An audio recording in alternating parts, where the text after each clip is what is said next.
Namchan kills. So there's this Kangan, Namchan kills the cat, and Master Namchan, so the monks of the Eastern and Western halls are fighting over cats. They're like 250, young, probably horny men over here, and 250 young, probably horny men over here, and they're certainly bored because they're monks, and so we have all these young men with young male energy, and they have no entertainment, except there's this cat that they both take care of, So cat goes over here, everyone plays with it, pets it, gives it food, goes over there, everyone plays with it, pets it, gives it food, and then they start arguing. It's our cat, no, it's our cat. They're arguing. And so Namchan, I always imagine him taking a nap, and he hears this, and he's really pissed off because it sort of woke him from his nap. I mean, that's not what it says, but that's what I imagine. Anyway, Namchan hears this, and he's really pissed off, and he grabs the cat by its tail and says, "Give me one word or I will kill this cat." And no one can respond, so he kills it. He has his precepts knife with him. And I always wonder how he held that cat. Because I don't think that cat was, very quiet about it. But somehow he survived. I mean, Namchan survived, not the cat. Okay. So are there any questions? Oh, and I should say that the question that is asked is, if you were there, what could you do? So that's, okay. So, are there any questions?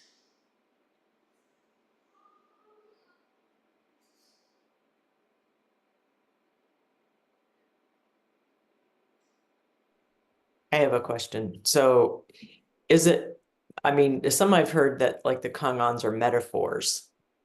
And then sometimes I've heard that they're not metaphors. They're true stories. And so is our Kanga, did he really kill the cat, or is it a metaphor of something that was going to be killed and the cat really wasn't killed? So does the Kangan come from an actual event that happened and then it's repeated as the actual event, or as, okay, there was an argument about a cat, so let's come up with a Kangan about that and let's have him kill the cat? So did he really kill the cat? Well, that was like 8th or 9th century China. I wasn't there. However, there is this desire to prettify things. And there is this desire to say, oh, he was a great Zen master, he would not have killed the cat. And that is an attitude that I personally find problematic, because it's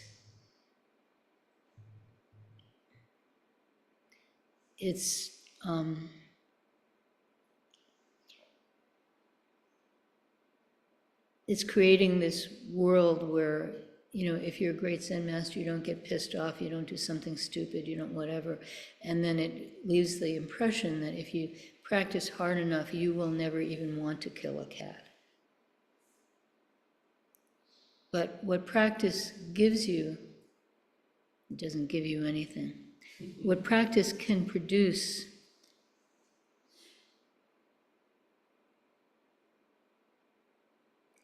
is the ability to say, oh, I killed the cat. Just, maybe I should have done it, maybe I shouldn't have done it, but it's done. That's what practice can produce, rather than making excuses about, well, I killed the cat because such and such and such, and I was creating it, or whatever, right? So instead, oh, like that, no excuses.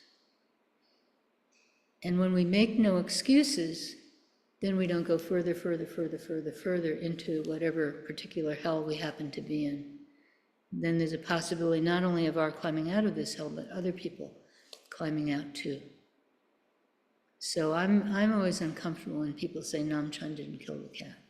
I have no idea. I wasn't there, And the logistics of it are a little strange, that you're holding this cat up and somehow you survive unscathed. Was he wearing armor? Right? And that, you happen to have your knife handy, And it's the precepts knife, which is made to, like, cut a little bit of hair during precept ceremonies, during monk ceremonies, monastic ceremonies. And somehow this knife is sharp enough to kill. I have no idea. I have no idea.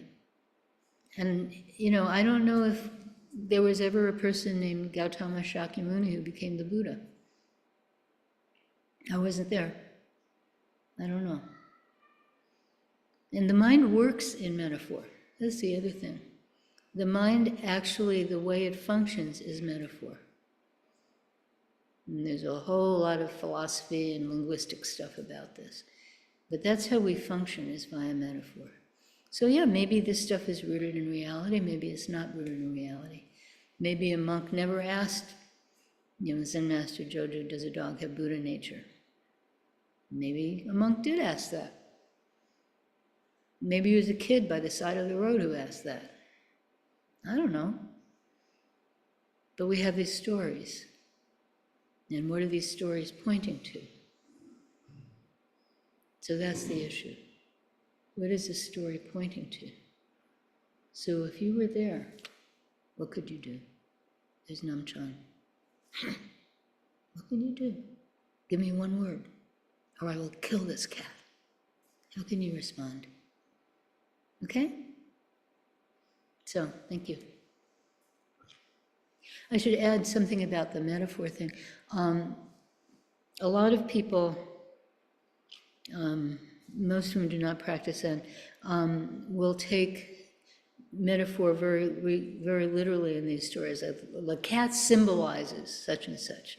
The knife symbolizes such and such. Our English PhD over here is smiling. And I remember a long time ago when I first moved to Lawrence, and I met Stan, and he was, for those who don't know, he's my husband, sitting right there. And he was friends with this guy in the philosophy department who was a scholar of Zen Buddhism, not a practitioner, but a scholar, one of those former Jesuits who really liked Zen. And he was leading a seminar on koans. And so Stan and I decided we'd audit. And Stan had to kind of hold me down. Because they were doing all this like sort of literary analysis that was very much based on metaphor. And, a monk asked Jojo, does a dog have Buddha nature? Well, what does a dog symbolize? And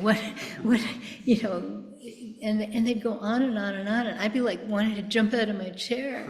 No! But Stan had, held me down. Don't do it, Judy, don't do it. But yeah, that kind of metaphor, that's not helpful. The dog is a dog, the cat is a cat, the knife is a knife.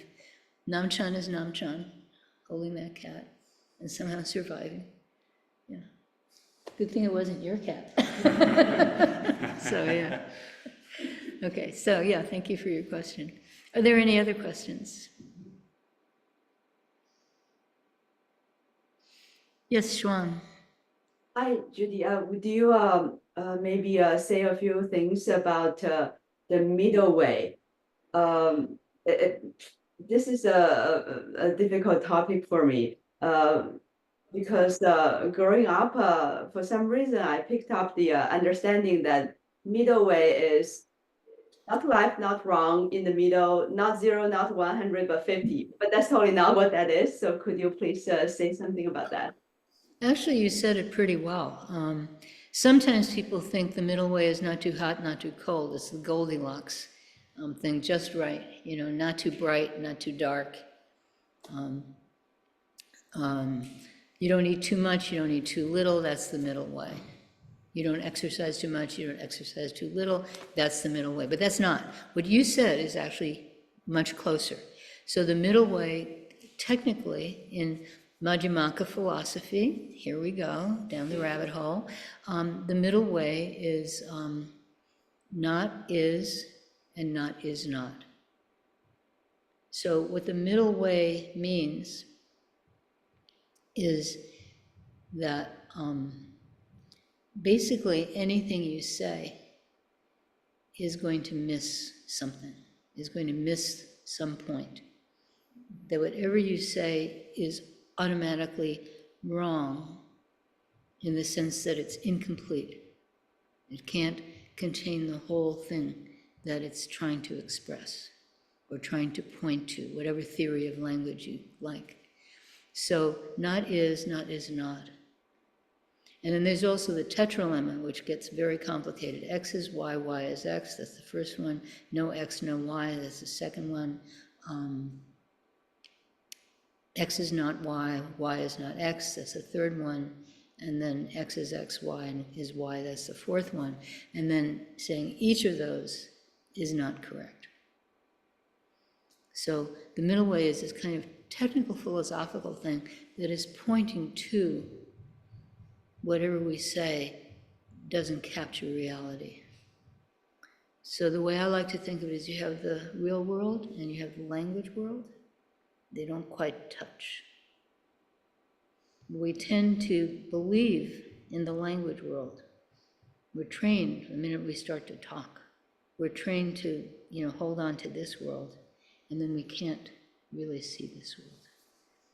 So is that helpful, or does it confuse you even more? Yeah. And if you want to know about the middle way, the book to read is Jay Garfield's translation. It has to be Jay Garfield's translation. There are other translations, but they're not as accessible. It's called The Fundamental Wisdom of the Middle Way, which is the English translation of Mula Madhyamaka Karika, and I'm amazed I can remember that. And what that is that's Nagarjuna's great exposition. Nagarjuna was the great philosopher, 1st or 2nd century India, and I say 1st or 2nd century because we know almost nothing about him. There are all these legends about him. He's almost considered like a bodhisattva or a Buddha, a fully realized being in Buddhism, in Mahayana Buddhism, but we know very little about him except he probably taught at Nalanda University. And roughly the dates would be 1st or 2nd century. And so Nagarjuna, which means Naga person, because he went down to the bottom of the sea and rescued the Prajnaparamita Sutras from where the Nagas, these dragon humans, were dragon beings, sort of like mermaids and mermen, were guarding the Prajnaparamita Sutras until someone wise enough came along that they could entrust them to him, and Nagarjuna came out and said, oh, please take these, So he has all this mythical qualities, but he was also a human, regular person who wrote a lot, and one of the things he wrote was the Mula Madhyamaka Karika. And it's a very short, beautiful book called The Fundamental Wisdom of the Middle Way, where he is talking about, this is the great exposition of emptiness in Mahayana philosophy. So it's emptiness, and it's just an amazing, amazing book. And it's translated with very extensive and wonderful notes by Jay Garfield, and it's called Fundamental Wisdom of the Middle Way. And I cannot recommend it highly enough. On the other hand, if you're one of these people that can't stand reading abstract philosophy, please don't read it, because it's not for you. But it's wonderful, and it has beautiful metaphors too. It's poetry, it's written in poetry. These guys all wrote poetry. It's really wonderful. So thank you very much for your question. It gives me a chance to, encourage people to read one of my favorite books. Any other questions? Yes. So why is it actually called the middle way then? Is it because it's So the why? middle in between? No, it's called this is my metaphor. Maybe other people have used my metaphors, but no, it's called the middle way because it's not is, it's not is not. Okay? In the middle. Okay? Yeah. And it doesn't have anything to do with not being extreme and taking the middle path. Yeah, so sometimes the middle way is used to mean not being extreme. That's a different usage. And it's sort of a more popular usage. Yeah. And there were certainly metaphors that the Buddha, or should I say the Buddha, because we weren't around that. There's certainly metaphors like when you're meditating, you don't draw the bowstring too tight. Well, when you set up the bow, rather, you don't make the string too tight. You don't make the string too loose. And so you're looking for that kind of middle. That sort of metaphor is not uncommon in Buddhism, but technically that's not the middle way. But everyone calls it the middle way, so. What can you do? Just like they think Zen is relaxing. Yeah. Right. Oh, that's so Zen. Yeah, Eileen. So does open mouth already big mistake, and where can you go that's not hot and not cold point to that same thing? You got it. Yeah. Yeah. Right. Oh, I wish I remembered the kangan that comes to. The place which is not hot and not cold, but I don't remember it, so maybe someone else remembers it. What? You escape the place? Yeah, something like that, yeah. Anyway. Are there any other questions?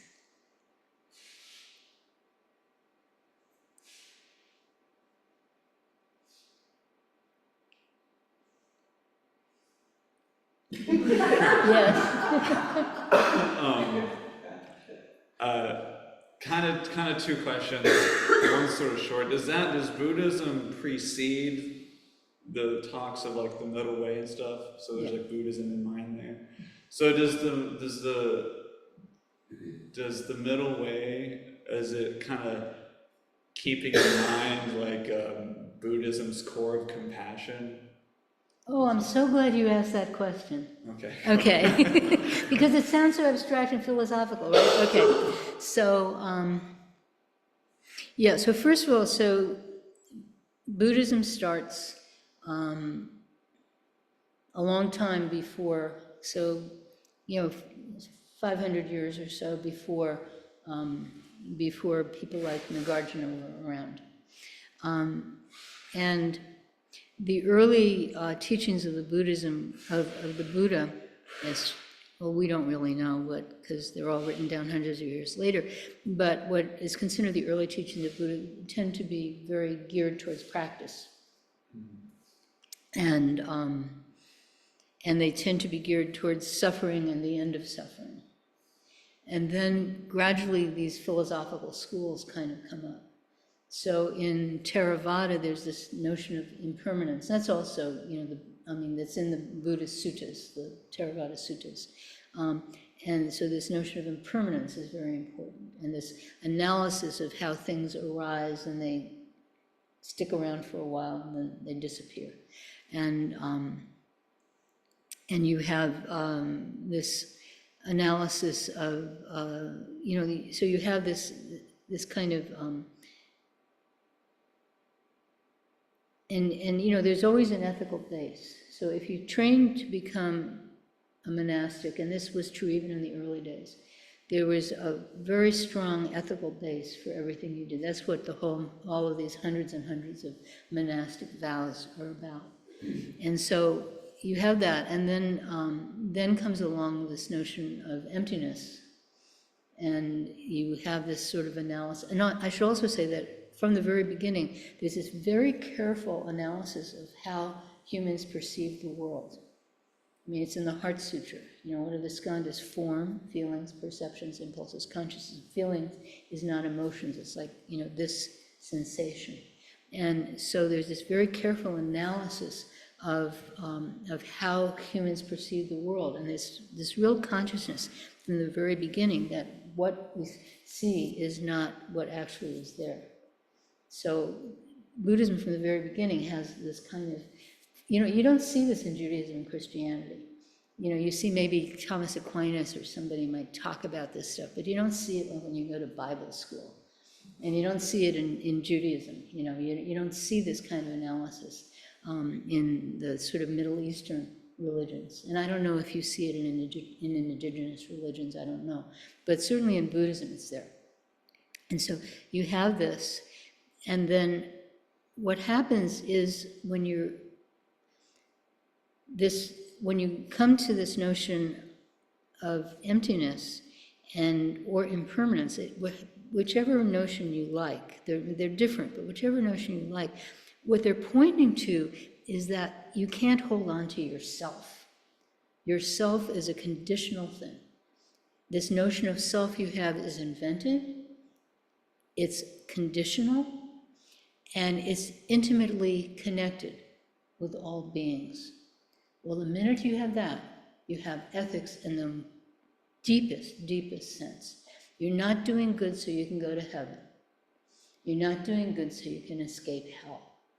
You're doing good because you are no different from everybody else around you.